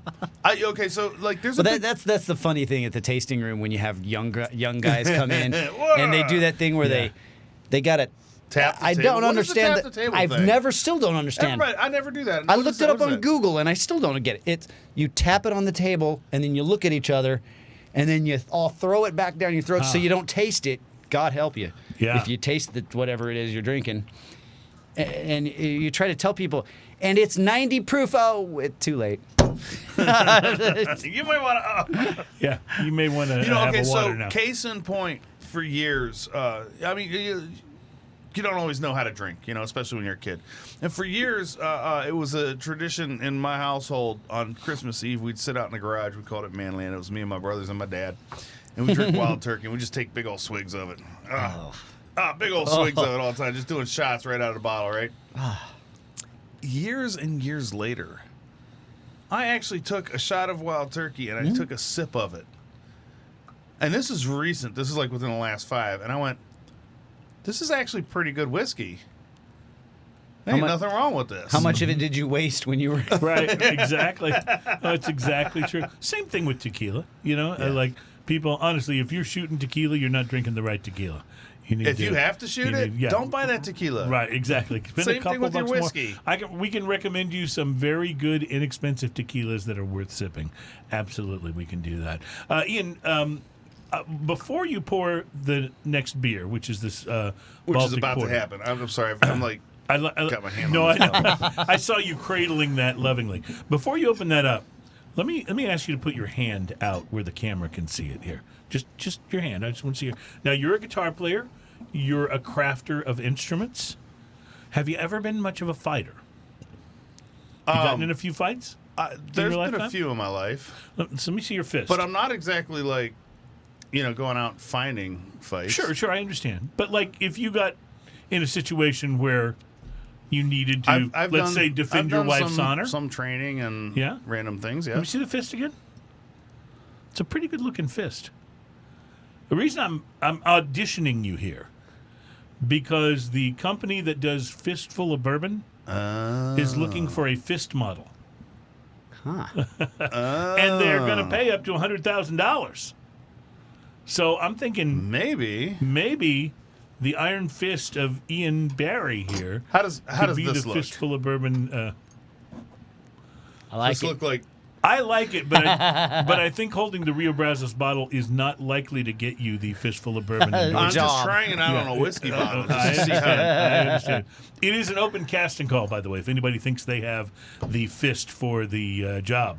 It is an open casting call. The search for the $100,000 fist, and whoever's ultimately selected for the role will appear in future print, video, and social media. What if I find out I only have a $50,000 fist?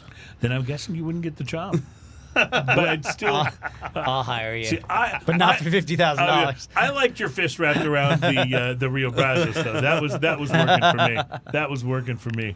All right, let's wrap your fist. I'm going to have to put some lotion on that knuckle, though. It's a little dry.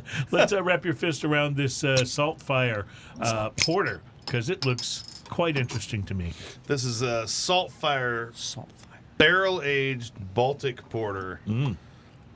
Baltic is bigger, just so you know. There's nothing about this originated I don't like. around the Baltic Sea, Poland What's Russia What's the alcohol percentage on Yeah. Oh, big. before we even get any further? 8. but that's not that big. Pretty For a big Baltic, beer. yeah. No. But and porters are not. Porters and stouts can, unless they're imperials, can Porters be in were the, originally Yeah. conceived as a lighter stout. Right. Exactly. So they can be relatively. They were big. actually The made for idea being that you were porters. supposed to be able to continue working. Right. Yes. Porting stuff. In theory, yes, exactly.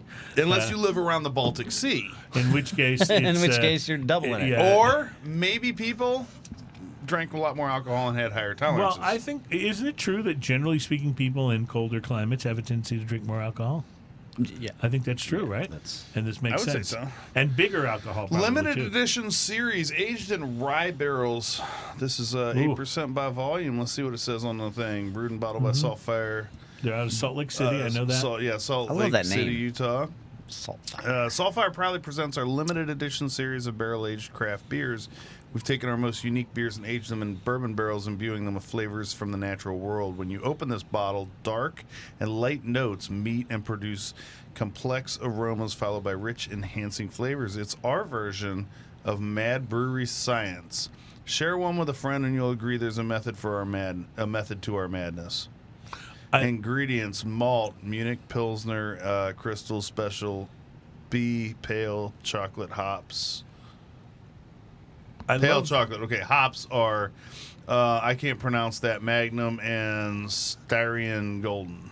So, I love that you said light and dark flavors, because that's the first thing that I noticed is like it comes across very bright at first, And then here comes those fig. deeper, Yeah. more roasty, more fig oriented, and wait for it. Dark Wait fruits. for it. Wait for it. And chocolate. Yes. That finish Cocoa. comes back completely Cocoa, yeah. different. Cocoa. More powdery cocoa. The finish comes back completely different from the first flavors, doesn't it? Oh, man. I love the ridiculously, like you said, fig, like raisiny, prune. Totally gets dark fruit, That's yeah. all Dark up front. fruit. That's all up front. And then on the back, here comes the gritty cocoa and maybe a little bit of espresso. Gritty cocoa is a great way to put that. I love gritty cocoa. Yeah. My mom and my wife makes a really good one too. That's right in there.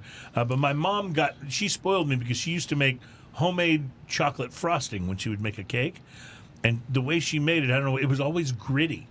And now, so if she made like fudge, it was gritty. Yeah. And now, if I go and buy like an expensive piece of fudge at the fudge Then it's shop too in the mall, smooth it's and- too smooth. It's too creamy. Like I This want that is- grit. So we have Wiki Brian on here who always helps us out on the show. This is one he would just fall over for right here. This is exactly up This his is some alley. pretty good stuff right here. Yeah, this is pretty amazing. What I love about it is how complex it is, because it's almost like two completely different flavor profiles. What's up front and then what happens on the finish. They have a little SaltFire logo here, and right That's above pretty it is cool, what yeah. looks like a anglerfish Yeah. with the little dangle thing, that they have. Yeah, right. That they have Except for it's a little hops. That's great. I love it. There's a lot of creativity coming out of breweries in Utah, which I guess is maybe it's like if you've got to live in this society where people don't even drink Coca-Cola because it's sinful. Like being a brewery, you must be just like you're on the bleeding edge of society. You know what I mean? Because it's so Mormon there. The Mormon church is so their laws have not historically been. I don't know what the situation is now, but I know that when I last knew about it, if you went to a bar there, instead of paying a cover charge, you would buy a membership, and it might be $2 or $5 or whatever to get into the bar. But you would have this membership, so it was like a private club, and that way you could go in and I'm drink. forever a member of this random bar. Yeah, that's so I don't know if it's still So that you way. laugh, but yeah. I grew up in Liberty, Texas, and Liberty, Texas was like that. Oh, okay. It's a dry county, and so there were bars, but you had to buy a membership, and that membership would be good for like 6 months or a year or whatever. So and it grew was a up- pittance. Like if you had a year membership at one of the places, it was like $12 or something ridiculous like that. And then you had a little card that you had to show when you went to that bar. Yeah. Which I always lost, but then they'd look it up and didn't care anyway. So. I grew up in Atascosa County of Texas. Well, that doesn't sound like it's out in the country. No, not at all. It's actually in between Bexar County, which is San Antonio, and Medina County, which is the next county over. And Atascosa was a dry county. Guess what was right across the Atascosa-Medina County line? A line of little bars. Oh yeah.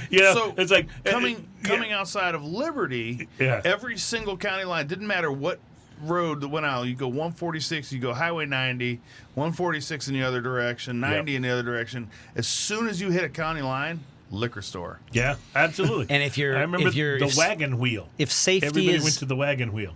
If health and human safety is really your goal, right? Then that situation is the last thing you want. That's very bad. That's now, the wrong idea. If excitement and fun and a little bit more work for your law enforcement officers is what you're looking for, then that's great. It's just like the places that won't sell alcohol on Sundays. Like you can't go to the grocery store or the liquor store and buy beer or wine or alcohol on a Sunday. But you can go to the bar, get tanked, and drive home. This doesn't seem like it makes any sense to me. So if I want to go out and get alcohol, I have to bring it home in my belly. In your belly. That's right. In your belly. Right. That's the way the law. That's the way you made the law. Okay. Until recently, you couldn't even take drinks out of a bar at all. Yeah. Like here in Texas, but that's kind of changed because now you can changed get, because of the pandemic. You can get drinks to go. It's amazing what common sense can do when you've got a crisis. I've got family up in Pennsylvania, and they got a bar down the road called the Headkeeper. You go down to the bar, have a few drinks, and you get a six-pack to go. Six-pack to go, baby. In fact, that's the only way you can get a six-pack. Yeah, because if you go to the beer distributor and buy beer, you have to buy a case. Right, and you can't go to the gas station doesn't promote responsible drinking. Right, but can promote like good drinking if you have a beer you really like. So, all right. So we're going to take a break. I will tell you that I have already said my big lie on the show. I will tell you that I love this Baltic Porter. I want to rub it on my nipples. I already and feel not betrayed. Even sensitive. Yeah. That's not Ian's big lie, by the way. That's totally true. That's for real. I believe that. Totally true. All right, so we're going to be right back for our last segment. We'll have time to taste one more thing if you want to, Nathan. Yes. So we'll have time to taste one more thing, and then we will reveal my big lie. Did you do one, Ian? I did not. You did not? Okay. No, I was relying on you for this one. All right. And so we'll be back with the big reveal. It is Smoking and Toasting. We are so glad you're here. Thanks for joining us for show number 227. That was not the lie. Bruce has been fact-checking you this whole time. Oh, yeah. He's good like that. On start. Yeah, he's been fact-checking.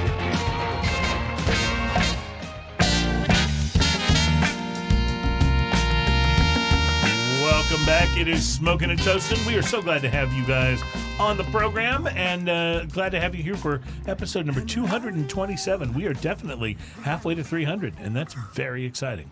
Very exciting. So, Ian, something tells me that maybe in the months to come, we can start planning our 200th episode, which we did episode number 200, but we didn't do our big show. We have to do 200 in exile. Yeah, so we'll have to do 200 in exile.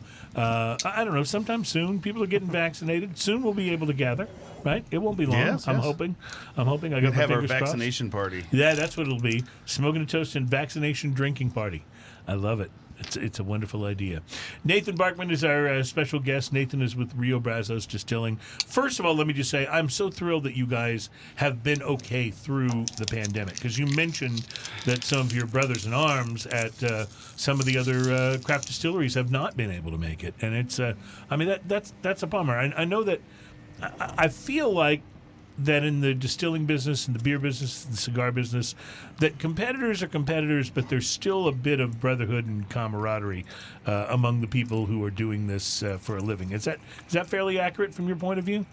That there's Sure, and that is one of the cool things about the industry is that people, any other industry, you come in and they say, "Hey, I want to find out why it is that you're so good." Right. So that I can compete with you. Yeah, they would kick your butt. Yeah, exactly. In this industry, they say, well, let me show you something. Let me show you what we do. They walk in and they tell you right. all their secrets on day one. Mm-hmm. And, that's what's cool about everyone's supportive in this industry. I want to do something super quick. Do you still have a little of that Baltic Porter left? I actually think I polished mine off. Is there any more? Yes, there's. And do you have any left? Yeah, that's right. Oh, no, I don't. And I need more. So I want you to take a sip of that before we go to the Chimney Hill barrel strength. Single barrel. The single barrel. No, the single barrel. Sorry. Okay. I'm getting all my terms mixed up. Got it. I'm back Take here. a sip of that first, and then go back to this beer, and I'm going to say one word when you take a sip.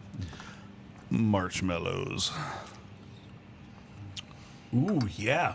Almost like when you make a hot chocolate and you put way too many marshmallows in the top, Slightly burnt, and they start to melted just marshmallows. Oh yeah, very nice. That's so good. That is I awesome. get that. That is awesome. Well, Nathan, you poured us one more here. This is the Chimney Hill.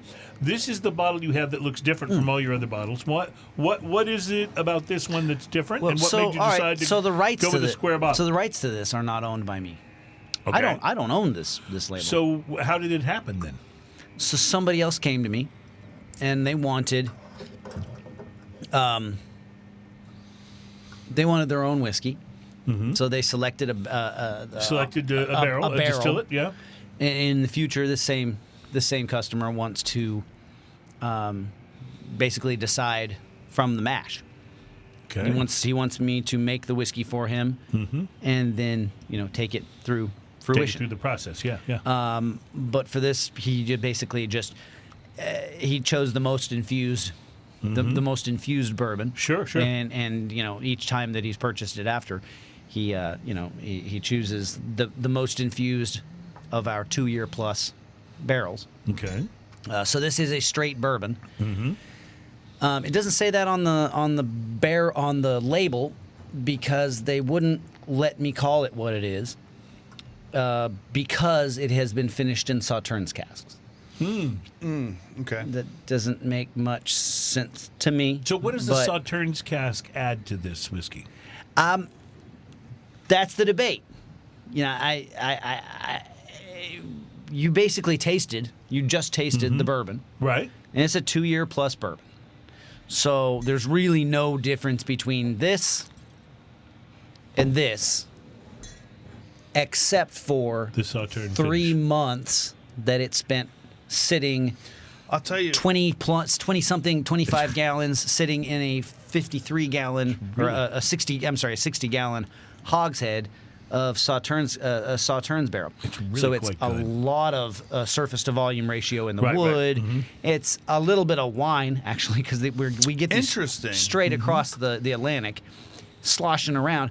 But other than that little itty bit of wine and the surface contact with French oak, there's no difference between this bourbon and that, other than a little bit of time. But there is some different taste, that's for sure. Yeah. So and cost. interestingly enough, sorry, I'm tripping on my words here. And I don't know if it has to be the cask influence, obviously, but all your other whiskeys have this very distinct mineral aftertaste, minerality like water. Like if you had Not a as good much. mineral water. Not as much, though, with this one. This one doesn't have near as much of that. And that's the first thing that's knocked out of it. Is That's the aftertaste. really interesting that you bring that up because that's something that keeps on being brought up. That the metal taste or the metallic taste or the mineral taste is not the same from one whiskey to the next. No, it's replaced with almost a brown sugary sweetness. And people are saying that has something to do with the French oak or the wine. It's hard to tell. Yeah. And Sauternes wine, I have to admit, I'm on the other side of this debate, and I'm gonna fight this to the end. But Sauternes wine is a sweet wine. Yeah. And there is quite a bit sloshing around in the bottom of the around, barrel adding when maybe they a do little this. So did you sweetness just to the profile. You didn't I have empty to that, admit you to just those. added right into it? I don't think that it oh yeah. Right. Just leave it the way it is. No, Yeah, we didn't love it. hydrate. We get it comes off the truck and we the keep barrel. it bunged until it's time for the bourbon to go put into the it. bourbon And boom, in it goes. Except Yeah. for a couple of them that we roll it over and we see a little bit of Sauternes wine drip Seeping out, yeah. and taste it. It's sweet. It's a dessert wine. It is Sauternes wine, which if you know anything about the way that Sauternes made it, it's a labor in and of itself. It's a late harvest starts fermenting on the vine. That's awesome. It's only in a specific of the side of the Southern Alps in France. There's a warm sweetness to this, and I say a warm sweetness because it's not an immediate like sugary sweet. It's not a slap you in the face sweetness. There's a warm sweetness to this. It's really, really it kind of permeates the whole thing. Kind of comes back to you. I think that has to do with French oak and time spent in wood. Yeah. And the softening effect of I like the classic. But a lot of people want to say. A lot of people want to say, no, I taste wine. It's infused with wine. You admit that there's wine in the frickin' barrel when you put it in there. I can taste the wine, and I can't argue with that because this is all art. I mean, this is all this is all opinion. And taste is subjective too. Absolutely. We don't always taste the same things when we're tasting the same. But things. I want to speak to the visual on this bottle. Like this bottle looks like the kind of thing where I want to be sitting in a place that has swinging doors, and when you come up and pour me a drink of this, I say, leave the bottle. Yeah. That's awesome. Thank you. I love that. I don't know how else to say. I actually say that in a lot of different styles of bars, but they don't often do it. But it is what it is. So. All right, thank you, Nathan, for being here. This has been terrific. Your whiskeys are fantastic. Thank you. And people should be, this is one of those great examples of people go find something that is local, that is regional, and support it. You don't have to buy that stuff that comes from Kentucky or from Tennessee. Not that there's anything wrong with that. Very few of those bourbons are actually distilled by companies that are based in Kentucky or Tennessee. Just throwing that out there. All right. It's good to know. Very, very few of them. It's good to know. All right, Ian, you care to take a guess at what my big lie was on the show today? That my birthday is coming up? No, you know your birthday's coming up. Oh, that's right. You know your birthday's coming up. There's something funny about that. You're just fishing for listeners to send you gifts. No. So earlier on the show, I talked about watching the Grammys. And I was not lying about the Grammys being actually enjoyable. Were you lying about enjoying the Megan Thee Stallion? Nope. Doesn't a stallion have a giant dick, by the way? Yes. Okay, I just want to point that out. You are close. I said earlier, when I was talking about the performances, I said Mickey Guyton, Taylor Swift, DaBaby, although I hate his name, Haim, Megan Thee Stallion, Cardi B, don't hate his Brittany name. Howard, from Alabama Shakes, Chris Martin from Coldplay, Harry Styles, Silk Sonic, Anderson .Paak, Bruno Mars. I'm telling you, every one of them was fantastic. That, sir, was not true. Cardi B was not fantastic. She is still a talentless hack and does not deserve to be on the Grammys or any other award show. She was horrible. And by the way, Megan Thee Stallion is smart. I'll tell you this. I don't know about the name, but by putting herself on that performance with Cardi B, wow, Megan Thee Stallion looked like a generational talent.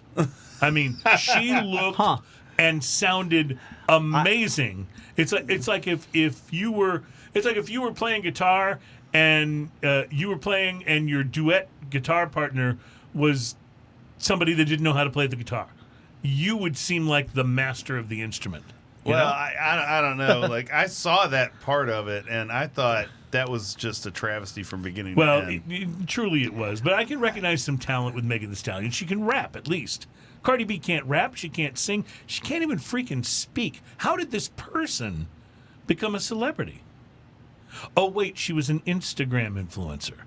That's what it takes these days. It's moments like this that I kind of wish that I had any involvement in pop culture, because I know what the Grammys are, and I know it's important. Yeah. I am not hearing a single name that you're using. Well, I don't understand. Hold on. I don't know any of the people you're talking Let's about. talk about Grammys for a second. Grammys can be important. Yeah. But when's the last time the idea. Grammys influenced your life? So they're important up to the point. But no, I will say, for me, though, I'll say this year, because Black Pumas, like, I love this band. This is, like, one of my new favorites. I didn't know about them until the I didn't see that I'm part literally going to go home. look them up on your I'm recommendation. going to go home to the computer tonight and look up Cardi B. Go look. I was going to say, look Megan up Black the Pumas, Stallion. Megan the Stallion, and look up Cardi B. She's called Megan the Stallion. Does that even make sense? And it's not just Megan the Stallion. I haven't seen her yet. It's Megan the T-H-E-E. No, her name is not Megan Stallion. It's Megan the Stallion. Right, with T-H-E-E is how she spells it. Megan the. Which is really annoying, by the way. Stallion. Really annoying. Just like these artists that capitalize random letters in their name. Stop it. It's Like not instead cool. of the, it could be duh. Like baby. Nathan Barkay. Yeah, man. right. See, that's just annoying. That doesn't accomplish anything for you. You'd No, never it's forget my name after Nathan, that. No, I would. Cruze. I'd forget it immediately because it's just annoying. Hey, my last name is Barry. B-A capital R. Yeah, R-Y. whatever. Nathan, thank you for giving us enough bourbon here today. This has been such a fun and enjoyable show. We love having you on. You're welcome here anytime. Thank you for being part of number 227. Thank you, guys. And Ian, this is really Chimney good. Hill's pretty damn good, isn't it? Oh, man. Okay, so to everybody who's been with us for 227 of these, join us again next week when we're Chimney back for Hill number... with pecan pie. I'm just going to put that out there. ooh. Yeah, buddy. Yeah. Joe actually. with Old Dumble Distilling joins us on next week's show. That guy's fun. And then on the 15th, 2 weeks from today, Aaron from St. Arnold will be here, and I'm looking forward to that gonna be as amazing. well. So have a wonderful week, my friends, and thank you for joining us for Smoking and Toasting. You want to take us out here, brother? Cheers, y'all. Have a great week, my friends.